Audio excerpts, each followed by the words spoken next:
Chapter 10. Now these are the generations of the sons of Noah, Shem, Ham, and Japheth. And unto them were sons born after the flood. The sons of Japheth, Gomer, and Magog, and Madai, and Javan, and Tubal, and Meshach, and Tyrus. And the sons of Gomer, Ashkenaz, and Riphath, and Togarmah.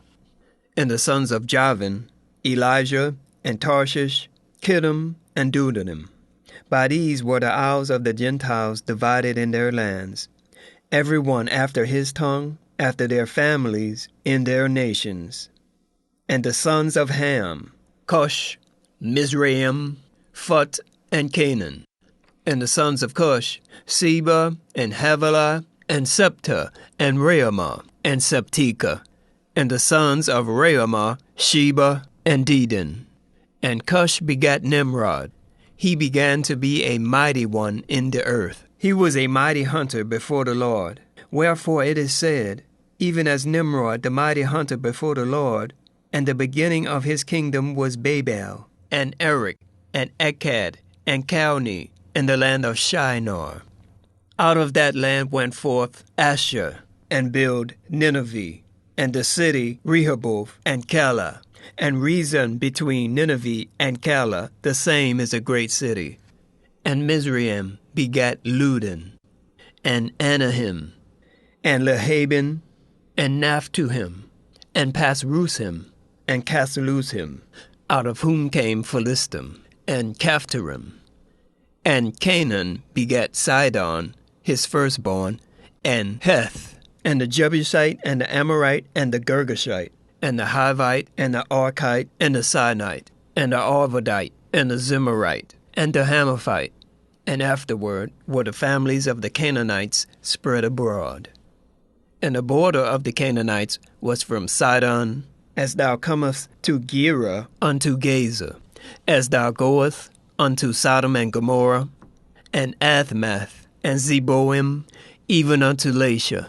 These are the sons of Ham, after their families, after their tongues, in their countries, and in their nations. Unto Shem also the father of all the children of Eber, the brother of Japheth the elder, even to him were children born. The children of Shem, Elim, and Asher, and Arphaxad, and Lud, and Aram. And the children of Aram, Uz, and Hul, and Gether, and Mesh. And Arphaxad begat Selah, and Selah begat Eber. And unto Eber was born 2 sons. The name of one was Peleg, for in his days was the earth divided. And his brother's name was Joktan. And Joktan begat Almodad and Sheleph, and Hazar Mavith, and Jerah, and Hadoram, and Uzal, and Diklah, and Obel, and Abimiel, and Sheba, and Ophir, and Havilah, and Jobab.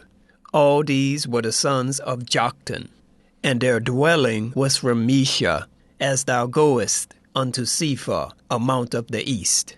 These are the sons of Shem, after their families, after their tongues, in their lands, after their nations.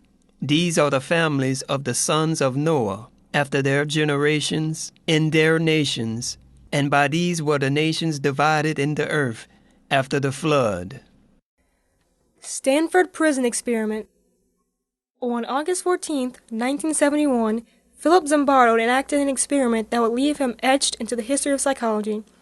On that day, he began the infamous Stanford Prison Experiment to gain an understanding of why people in authority become cruel to the people they have authority over. To get his experiment started, he got a group of college students to play the roles of guard and prisoner. They were all white males with no history of drug abuse, criminal activity, or mental illness. He got 11 of those college students to play the role of guard and gave them symbols of authority: uniforms, a club, a whistle, and sunglasses. He gave the other 10 men symbols of submission: nightgowns, caps, and numbers, which would replace their name. Once he gave them their roles, he had the prisoners arrested and brought them to his mock prison. As soon as his experiment began, the situation quickly began to deteriorate. The guards began abusing the prisoners, and the prisoners begged for the experiment to end. After 6 days, the experiment abruptly ended. It is used to explain why gross misuse of power and authority, like Abu Ghraib, take place. The aspect of the Stanford prison experiment that I want to cover deals with the clothing. The subjects were given clothes that over time affected their behavior. The students that were prison guards began to feel like actual prison guards. The students that were prisoners began to feel like actual prisoners. All of them were aware that they were normal college students, but the power of their clothes and the environment changed their perspectives of who they actually were. This brings me to the subject of church clothes. Do you have them? If so, where did you get them?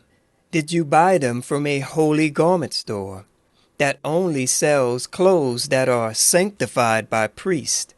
Or perhaps, did you buy them from a regular store that sells regular clothes? This brings me to my main question. Have you become submissive to your church clothes?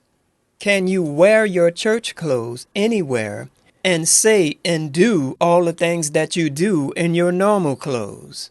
If not, then you have become submissive to your church clothes. And this is a shame. After all, your church clothes are just normal clothes. Your behavior should be dictated by you, not the situation or the clothes that you're wearing, but by the type of person you are. Don't you agree?